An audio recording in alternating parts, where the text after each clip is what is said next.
Marcus Licinius Crassus stood on his marble balcony, watching Rome burn. But he wasn't calling for help. He was calculating profit. While families screamed from windows 3 stories up, while children choked on smoke, while desperate fathers threw their possessions into the streets hoping to save something, Crassus was already negotiating. His private fire brigade, 500 men strong, stood in perfect formation just outside the burning neighborhood. They had buckets, they had water, they had equipment, and they weren't moving an inch. "Tell the owner I'll take the property for 10,000 sesterces," Crassus instructed his agent, his voice flat as he calculated the numbers. The building was worth 20 times that, but every minute it burned, the price dropped. The agent returned minutes later. "He refuses. He says it's been in his family for generations." Crassus didn't blink. "Then we wait." This wasn't compassion or cruelty. This was business. Crassus had perfected a system that turned human tragedy into the foundation of the largest fortune Rome had ever seen. When fire broke out, and fire broke out constantly in Rome's cramped wooden tenements, his men would arrive first, not to help, to negotiate. The desperate owner would watch his life's work consumed by flames while Crassus's agent offered insultingly low prices. Most held out at first. Their courage usually lasted about as long as it took for the screaming to start. Then they'd sell for whatever Crassus offered, sometimes mere hundreds of sesterces for properties worth tens of thousands. Only after the sale was complete, after the deed was signed and witnessed, would Crassus signal his men to fight the fire. By then, most of the building was destroyed, which was perfect because Crassus had another innovation waiting. He'd spent years buying up slaves at discount prices, specifically slaves who'd been injured or disfigured in fires and construction accidents, slaves that other Romans considered worthless. But Crassus saw value. He bought architects who'd lost eyes in building collapses, engineers who'd been crippled in accidents, master builders who'd been burned and scarred beyond recognition. He paid almost nothing for them because they couldn't do physical labor anymore. Then he put them to work, designing and overseeing reconstruction. His crews could rebuild a tenement block in weeks, using the cheapest materials, the fastest methods, and the most exploited labor in Rome. He'd buy a burned building for 10,000 sesterces, spend 5,000 rebuilding it, and rent it out for 2,000 sesterces per year. In 5 years, he'd make his investment back. Then it was pure profit forever. But wait, it gets worse. Crassus didn't just wait for fires. Historical accounts suggest his men may have started them. Nothing could be proven, of course. But witnesses reported seeing Crassus's fire brigade in neighborhoods hours before mysterious fires broke out. Strange how fires always seem to start in properties adjacent to land Crassus wanted to buy. One particular incident haunted Rome's memory. A wealthy merchant named Gaius Volumnius owned a profitable block of shops near the Forum. He'd refused Crassus's offers to buy for years. Then one night, fire broke out in the shop next door. Witnesses later testified they'd seen men running from the building just before the flames appeared. Volumnius's shops caught within minutes. He stood in the street watching his life burn when Crassus's agent appeared, contract already prepared. The offer was brutal, 15,000 sesterces for property worth 100,000. "I'll never sell to that vulture," Volumnius screamed. "Never!" He watched the flames spread to his living quarters. His wife and children were inside. 30,000, the agent said, not quite meeting Volumnius's eyes. "Final offer. Your family is still on the second floor." Volumnius signed. Crassus's men moved in, saved the family, let the shops burn to ash. 3 days later, Crassus began reconstruction. Within a month, Volumnius had hanged himself from shame and financial ruin. By the time Crassus was 50, he owned thousands of properties across Rome. He controlled more real estate than anyone in history. He'd accumulated this empire by systematically exploiting the greatest fear every Roman lived with: fire. In a city of wooden apartment blocks, oil lamps, and open cooking fires, everyone knew their home could burn at any moment. Crassus had weaponized that fear. His fortune wasn't built on conquest or inheritance or trade. It was built on the screams of families watching their homes burn while he decided whether their suffering was profitable enough to stop. But all that wealth, all that power, all those thousands of properties and tens of thousands of slaves, it still wasn't enough. Because Crassus had a problem that money couldn't solve. He was the richest man in Rome, but he was also the most pathetic. And he knew it. The dinner party was in full swing at Pompey's estate. Rome's elite reclined on silk couches, discussing politics and military campaigns, while slaves served exotic dishes from across the empire. Crassus sat in the place of honor, as befitted the man who'd paid for most of the feast. But he might as well have been invisible. And then, at Pharsalus, I personally led the cavalry charge that broke their line, Pompey was saying, gesturing dramatically. The guests hung on every word. 3,000 enemy dead in an hour. The king himself begged for terms. Appreciative murmurs rippled through the room. Someone called for more wine to toast Pompey's valor. Crassus smiled and nodded, but his hand clenched around his cup hard enough that his knuckles went white. "Tell us, Crassus," one of the younger senators said with barely concealed mockery. "Did you conquer any particularly resistant properties this week?" Laughter. "Not cruel, exactly. More like the kind you'd direct at a wealthy but boring uncle."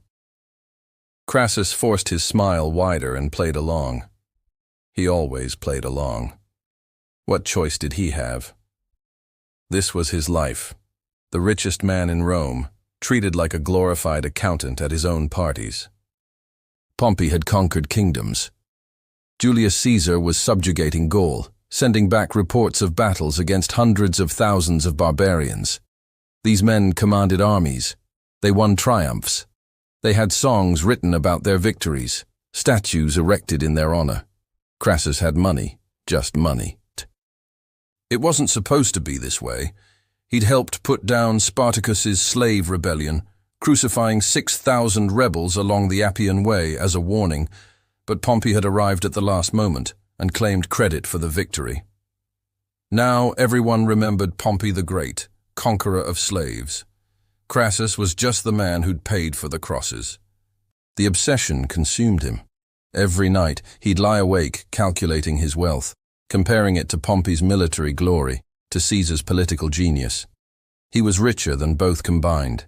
He owned half of Rome. He could buy and sell most senators, but none of it mattered because he wasn't respected. He was useful. There's a difference. His agents brought him daily reports on his competitors' wealth. He knew exactly how much every major figure in Rome was worth, down to the last sesterce. He tracked their spending, their investments, their debts. When someone came close to his level of wealth, Crassus would immediately acquire more properties, more slaves, more businesses. He had to stay on top. It was the only thing he had, but wealth alone wasn't enough anymore. He needed to surpass them in everything, and that meant finding new sources of revenue no matter how dark. The lending operation was particularly profitable. Crassus would identify ambitious senators with expensive tastes and limited funds. He'd loan them money at reasonable rates initially. Then, when they couldn't pay, the interest would compound. And compound. And compound. Senator Gaius Antonius borrowed 50,000 sesterces to fund his election campaign. Within 3 years, he owed Crassus 300,000. He sold his family estate. Not enough. He sold his late father's properties. Still not enough. "I have nothing left," Antonius pleaded in Crassus's office, tears running down his face. "I've given you everything." Crassus reviewed the account ledgers without looking up. "You have 3 daughters, all of marriageable age. You can't be serious." "I'm always serious about debts. Sell them as domestic slaves. That should cover approximately half of what you owe. We can discuss payment plans for the remainder." Antonius sold 2 daughters. The third killed herself rather than face slavery. Antonius himself lasted another year before he opened his wrists in a bath. Crassus's agent seized his remaining property to settle the outstanding debt with his estate. This wasn't unusual. It was standard practice. But wait, it gets worse. Crassus kept detailed records of every senator's debts, every obligation, every favor owed. He'd created a system where Rome's political class was financially enslaved to him. When votes came up in the Senate, his agents would circulate through the building, quietly reminding certain senators of their outstanding loans. The threats were never explicit. They didn't need to be. "I trust you'll make the right decision today," an agent would say. "It would be unfortunate if your creditors became impatient." Crassus owned their votes. He owned their dignity. He owned them. Yet even this wasn't enough. Because at the end of every day, when he counted his gold and reviewed his properties and calculated his wealth, he'd still see the same thing in the mirror. A man who everyone needed but nobody admired. A banker. A landlord. A moneylender. Never a hero. Never a conqueror. Never great. He was 60 years old. He'd accumulated more wealth than anyone in Roman history. He controlled senators, owned properties across the empire, could raise armies with his personal fortune. But when men told stories of Rome's greatness, they spoke of Pompey and Caesar. Never Crassus. The obsession had evolved from wanting more money to needing more respect. And respect, he'd finally realized, didn't come from gold. It came from glory. Military glory. The kind of glory that got your name carved into monuments and repeated by historians for centuries. If Pompey could conquer kingdoms and Caesar could conquer Gaul, then Crassus could conquer something even greater. Something that would finally make them see him as more than just Rome's richest man. He just needed to find the right war, and he needed to win it so decisively that nobody could steal his glory this time. Unfortunately for Crassus, and for the 40,000 Roman soldiers who would follow him, he was about to prove that while money can buy many things, it cannot buy military competence, tactical genius, or the wisdom to know when you're walking into a death trap. The Parthian Empire was waiting. The Senate chamber fell silent when Crassus stood to speak. At 60 years old, overweight and wheezing from the effort of rising from his seat, he looked nothing like a military commander. He looked like what he was. A wealthy old man who'd spent his life counting money instead of leading armies. "Honored senators," he began, his voice surprisingly steady, "I propose that Rome grant me proconsular authority over Syria, and from there I will bring the Parthian Empire to its knees." The reaction was immediate. Some senators laughed outright. Others exchanged bewildered glances. Parthia was the one major power that Rome had never successfully conquered. It was a vast empire stretching from the Euphrates to India, with military tactics Rome had never encountered. Their mounted archers could shoot backwards while retreating at full gallop. They had nearly unlimited cavalry. And they'd already humiliated Roman forces in previous encounters. "With respect," Senator Cicero said carefully, "you have no military experience commanding campaigns of this scale. Parthia is not Spartacus's slave rabble. These are professional soldiers with sophisticated tactics." Crassus's face flushed red. "I put down Spartacus while you were giving speeches, Cicero. I think I can handle a bunch of Oriental horsemen." What nobody said out loud, but everyone was thinking, Pompey had actually defeated Spartacus. Crassus had just paid for the campaign and claimed credit. Everyone knew it, including Crassus. "Besides," Crassus continued, his voice taking on an edge, "I will fund this campaign entirely from my personal fortune. Rome risks nothing. I risk everything." That changed the calculation immediately. A military campaign that cost the treasury nothing? Senators who owed Crassus money saw an opportunity to clear their debts by supporting him. Others saw a chance to get the pushy banker out of Rome for a few years. Still others genuinely believed Parthia's wealth would enrich Rome if conquered. The vote passed. Crassus had bought himself a war. But the problems began immediately. When word spread that Crassus was raising an army for a Parthian campaign, Rome's experienced soldiers wanted nothing to do with it. Career legionaries, the men who'd served under competent commanders like Pompey and Caesar, took one look at the overweight banker trying to play general, and found reasons to avoid recruitment. Crassus ended up with an army of young recruits with minimal training, poor soldiers discharged from other legions, and men so desperate for money they'd follow anyone. He supplemented these with auxiliaries from Gaul and Spain, soldiers who spoke different languages and had no loyalty to Rome or to him. His own officers despised him. They'd been assigned to his command as punishment or because they owed him money. In private meetings, they mocked his tactical suggestions. During drills, they barely concealed their contempt. The soldiers picked up on this immediately. "We're being led by a moneylender," one legionary was overheard saying. "We're going to die so some fat old man can pretend he's Pompey." But wait, it gets worse. Crassus insisted on bringing his son, Publius, along on the campaign. Publius was actually competent, a talented cavalry officer who'd served with distinction under Julius Caesar in Gaul. Caesar had specifically asked Crassus to leave the young man in Gaul, where his skills were valued. Crassus refused. "My son will share in my glory," Crassus declared. "Together, we will conquer the East." Publius begged his father to reconsider. "Father, I don't need glory. Let me return to Caesar's legions. This campaign is madness. The Parthians fight nothing like the Gauls. Our tactics won't work against mounted archers." "Are you calling me incompetent?" Crassus snapped. "I've achieved more than you ever will. You'll follow my orders, and you'll thank me when we return as conquerors." So Publius went, taking with him 1,000 of Caesar's best cavalry as a personal favor to his young commander. These were experienced soldiers who'd survived Gaul's brutal campaigns. They looked at Crassus's ragtag army and knew they were marching to their deaths. But orders were orders. The omens were terrible. As Crassus's army prepared to depart Rome, a tribune named Attius tried to stop them. He stood at the city gates performing ancient curses, calling down divine vengeance on Crassus for starting an unjust war.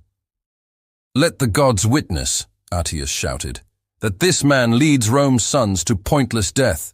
May he suffer for every life he wastes." Crassus laughed it off. Religious superstition was for the ignorant masses, not for rational men like himself. He ordered the march to continue. Then, as they crossed the city boundary, one of the standard-bearers tripped and fell. The eagle, Rome's most sacred military symbol, crashed into the mud. Soldiers gasped. Even hardened veterans looked shaken. Dropping an eagle was the worst possible omen. It meant the gods had abandoned them. "Pick it up and keep marching," Crassus ordered. "We don't have time for theatrical nonsense." The priest accompanying the army tried to intervene. "Consul, we should perform purification rituals. We should delay and consult the auguries. These signs cannot be ignored." "The only sign I see," Crassus said coldly, "is that Rome's soldiers have become a bunch of superstitious old women. Keep moving." They kept moving, but word spread through the ranks. The gods opposed this campaign. The omens were clear. They were marching into disaster, led by a man too arrogant or too stupid to see it. When they finally reached Syria, Crassus's headquarters, his officers presented him with intelligence reports about Parthian military capabilities. Horse archers that could outmaneuver Roman infantry. Heavy cavalry cataphracts covered head to toe in armor that Roman javelins couldn't penetrate. Tactics based on mobility and harassment that Roman legions had never faced. "Then we'll adapt," Crassus said dismissively. "Roman discipline beats Oriental tricks every time." "With respect," one of his few competent officers said carefully, "perhaps we should spend time training the men in new formations. Desert warfare requires different tactics than—" "I didn't become the richest man in Rome by listening to people tell me what I can't do," Crassus interrupted. "We have 40,000 men, the finest soldiers in the world. We march in 1 month." In private, his officers gathered and spoke in whispers. They were following a man who had no idea what he was doing. A man whose pride and desperate need for glory would get them all killed. But they were Romans, and they followed orders. The army that marched out of Syria toward Parthian territory in 53 BCE was doomed before it took its first step into the desert. They were poorly trained, badly led, and following a commander who'd bought his position with gold instead of earning it through competence. Crassus rode at the head of his column, finally living his fantasy. He was a military commander now, a conqueror. Soon he'd return to Rome in triumph, and everyone would have to acknowledge him as an equal to Pompey and Caesar. The Parthians were waiting in the desert ahead, and they were very, very patient. The Mesopotamian desert in summer is hell on earth. Temperatures climb past 120 degrees Fahrenheit. The sun reflects off sand and rocks with blinding intensity. There's no shade, no relief, no escape from heat that feels like it's cooking you from the inside out. Crassus's army marched straight into this inferno. Within days, soldiers were collapsing. The water supplies Crassus had arranged were inadequate for an army of 40,000 men crossing a desert. His logistics officers had warned him. He'd ignored them, assuming they were exaggerating the difficulty to make him look bad. "We're Romans," he'd said. "We've conquered in every climate on earth. A little heat won't stop us." But this wasn't a little heat. This was lethal. Men started dropping from heat stroke during the second week. At first, it was 1 or 2 per day, then 5, then dozens. The army physician tried to explain to Crassus that they needed to march at night and rest during the day. Crassus refused because it would slow their progress. He wanted to reach Parthian territory quickly and achieve his glorious victory. The soldiers began drinking their own urine when the water ran out. Some went mad from dehydration, stripping off their armor and wandering into the desert screaming about rivers and fountains that didn't exist. Their bodies were left where they fell. There was no time for burial, no energy to dig in the hard-baked ground. "How much farther?"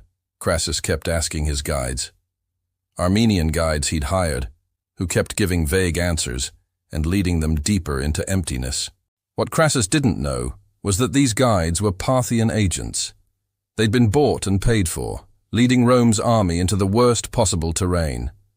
Every direction they chose took the Romans farther from water, deeper into killing heat, closer to where the Parthian army waited in ambush. By the third week, Crassus's grand army was a stumbling mob of heat-exhausted, dehydrated, desperate men. They'd lost thousands to the desert before seeing a single enemy soldier. Officers tried to convince Crassus to turn back, to find water, to regroup. "We're close," Crassus insisted, though he had no idea where they actually were. "The Parthians are just ahead. Once we engage them, this will all be worth it." Then the scouts came back at full gallop, their horses foaming and nearly dead from exertion. "Enemy cavalry," they gasped. "Thousands of them, coming fast." Finally, Crassus thought. Finally, his chance for glory. He ordered his exhausted army into formation on a flat plain near the town of Carrhae. It was terrible ground for Roman infantry, perfect ground for cavalry. His officers knew it. The men knew it. Crassus was too focused on his coming triumph to care. The Parthian army appeared on the horizon like a dark wave. Thousands of mounted archers, moving in perfect coordination. Behind them came the cataphracts, heavy cavalry in scale armor that covered both horse and rider completely. They looked like metal monsters, inhuman and unstoppable. Roman soldiers gripped their javelins and shields, forming the testudo, the legendary turtle formation that had conquered half the world. Shields up, locked together, wait for the enemy to close, then throw javelins and charge with swords. Standard Roman tactics that had worked for centuries. The Parthians never closed. They circled the Roman formation at a distance of about 100 yards and began shooting. Not random volleys, but coordinated waves of arrows that fell like deadly rain. The arrows came from behind, from the sides, from angles the testudo wasn't designed to defend against. Men started dying, not quickly, not cleanly. Arrows punched through the gaps between shields, into legs, arms, faces. Wounded soldiers broke formation, creating openings that let more arrows through. The Parthians just kept circling, kept shooting, never getting close enough for Roman javelins to reach them. "Break formation and charge," Crassus ordered, panicking as he watched his army being torn apart. "Sir, they'll just retreat and shoot us down as we pursue," one of his officers shouted over the screams of wounded men. "We need to hold formation and—" "I said charge!" Sections of the Roman line broke and ran toward the Parthian archers. Exactly as the Parthians wanted. The mounted bowmen simply galloped away, shooting backwards as they retreated. Roman soldiers in heavy armor, already exhausted from weeks in the desert, tried to catch cavalry on fresh horses. It was suicide. Men collapsed from exhaustion. The Parthians circled back and shot them full of arrows as they lay helpless on the ground. Those who made it back to the main formation brought chaos with them, breaking the defensive lines further. But wait, it gets worse. Crassus's son Publius saw what was happening. The only way to disrupt the Parthian archers was with cavalry, fast riders who could force them to engage directly. He had Caesar's 1,000 Gallic horsemen, the best cavalry in the Roman army. "Father, let me take the cavalry and break their formation," Publius begged. "It's the only chance." Crassus, watching his army disintegrate, seized on this desperately. "Yes, go. Drive them off." It was a trap. The Parthians had been waiting for exactly this. Publius led his cavalry in a magnificent charge, Caesar's Gauls following him faithfully into hell. The Parthian archers retreated, drawing the cavalry away from the main Roman force. Publius pursued, getting farther and farther from his father's army. Then the cataphracts appeared, heavy cavalry that had been hiding, waiting for the Romans to split their forces. They hit Publius's cavalry from the side like an armored avalanche. Gallic horses crashed into metal-covered war horses and lost. Men died in seconds, crushed by the impact or speared by long lances. Publius tried to rally his men, to fight back, but they were surrounded, outnumbered, doomed. The cataphracts methodically butchered them while the archers shot down anyone who tried to escape. Publius took an arrow through the sword arm, then another through his side. He fell from his horse, tried to stand, took an arrow through the throat. His bodyguards tried to protect his body, forming a circle around him. The Parthians killed them all, then took their time with Publius's corpse. They cut off his head. Then they mounted it on a spear. Back at the main Roman position, Crassus was still trying to hold formation when the Parthian cavalry returned. They were chanting something, carrying standards that the Romans couldn't quite make out at first. Then the standards got close enough to see clearly. One of them was Publius's head, eyes still open, mouth frozen in a final scream, blood still dripping down the spear shaft. "That's the consul's son," someone shouted. "They got Publius!" Crassus stared at his son's severed head being paraded in front of his army. Something broke inside him. Not grief, not yet. Just complete comprehension that his fantasy of glory had become a nightmare, that his ambition had killed his own son, that everything he'd wanted to prove had turned to ash. The Roman soldiers saw their commander's son decapitated and displayed like a hunting trophy. Morale collapsed. Men began trying to flee. Officers lost control. The formation disintegrated into chaos. The Parthians moved in for the slaughter. By nightfall, 20,000 Romans were dead. Another 10,000 were wounded or captured. Crassus's grand army had been destroyed in a single afternoon by an enemy he'd dismissed as Oriental horsemen. He spent the night in his tent, alone except for his remaining officers. Nobody spoke. Outside, wounded men screamed for water that didn't exist. The Parthians had withdrawn to rest, but everyone knew they'd return in the morning to finish what they'd started. Crassus sat there, covered in the dust and blood of his destroyed army, and finally understood what he'd done. His need for glory had killed tens of thousands. His arrogance had destroyed Rome's greatest military disgrace in generations. His son was dead, and it was his fault. But his ordeal wasn't over. The Parthians weren't finished with him yet. They had plans for Rome's richest man, plans that would turn him into a legend for all the wrong reasons. The survivors spent the night listening to the sounds of their own wounded dying in the darkness. The Parthians had pulled back, but they hadn't left. They were out there, waiting, letting the Romans marinate in their own terror. Crassus sat in his command tent, catatonic. His officers argued around him about what to do next. Some wanted to try breaking through to Roman territory. Others suggested surrendering and hoping for ransom. A few advocated fighting to the last man rather than face capture.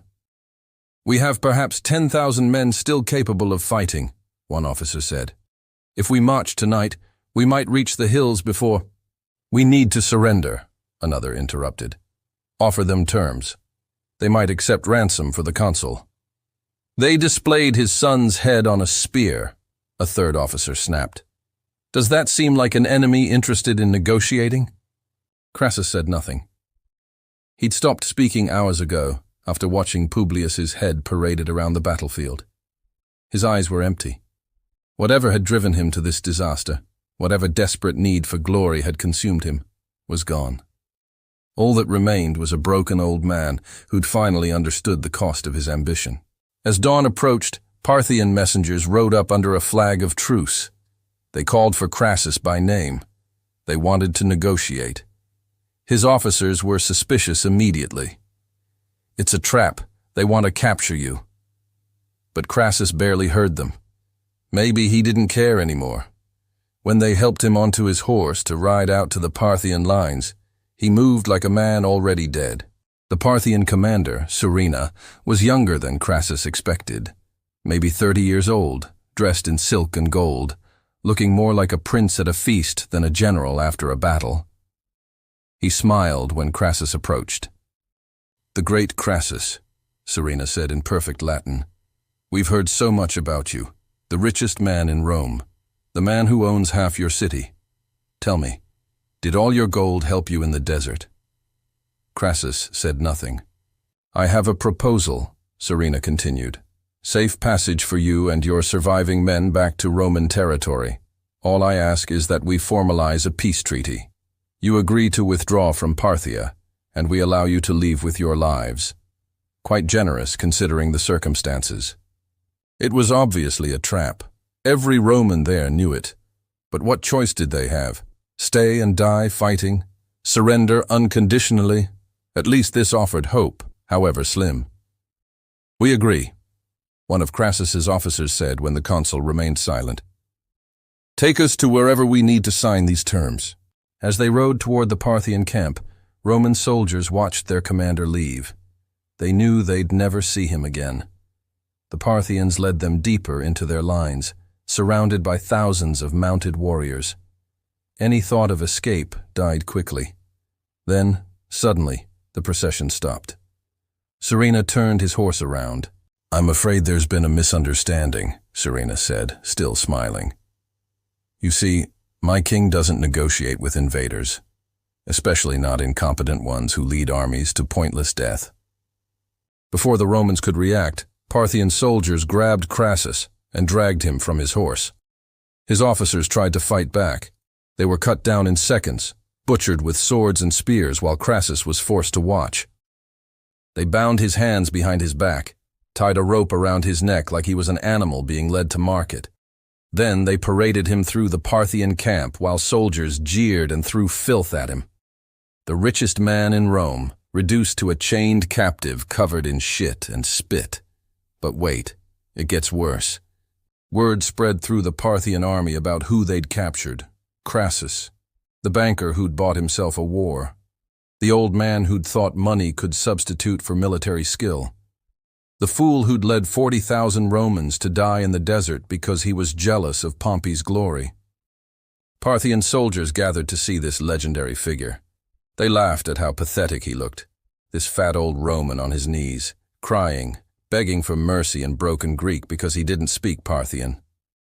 "You came for glory," Serena said, kneeling down to look Crassus in the eyes. "So we'll give you glory, the kind of glory that lasts forever." They dragged him to a clearing where the entire Parthian army could watch, made him kneel in the center while thousands of soldiers formed a circle around him. This wasn't just execution. It was theater. A message to Rome about what happened to arrogant invaders. Serena gave a speech explaining to his troops who this pathetic old man was, how he'd gotten rich exploiting fire victims, how he'd bought his way into commanding an army he had no business leading, how his obsession with proving himself had led to Rome's greatest military disaster. The Parthian soldiers cheered. They wanted blood. They wanted spectacle. They wanted this rich Roman to die in a way that matched his crimes. Crassus knelt there, listening to his own failures recited in a language he didn't fully understand. He knew what was coming. He'd known since the moment they grabbed him. This wouldn't be a clean death. This wouldn't be honorable. This would be designed to humiliate him, to make an example of him, to ensure that nobody ever forgot what happened to Marcus Licinius Crassus. He thought about his son's head on that spear. He thought about the 20,000 men who died because of his vanity. He thought about the empire he'd built on other people's suffering. And he understood finally that this was justice, cruel justice, grotesque justice, but justice nonetheless. Surena drew his sword, but he didn't use it on Crassus's neck. Instead, he signaled to other soldiers, who brought forward a small brazier filled with glowing coals. On top of the coals sat a small clay pot. Inside that pot was molten gold. Crassus's eyes went wide. He tried to speak, to beg, but no words came out.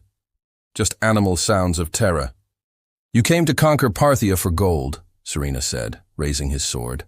"So we'll make sure you get your fill." The sword came down.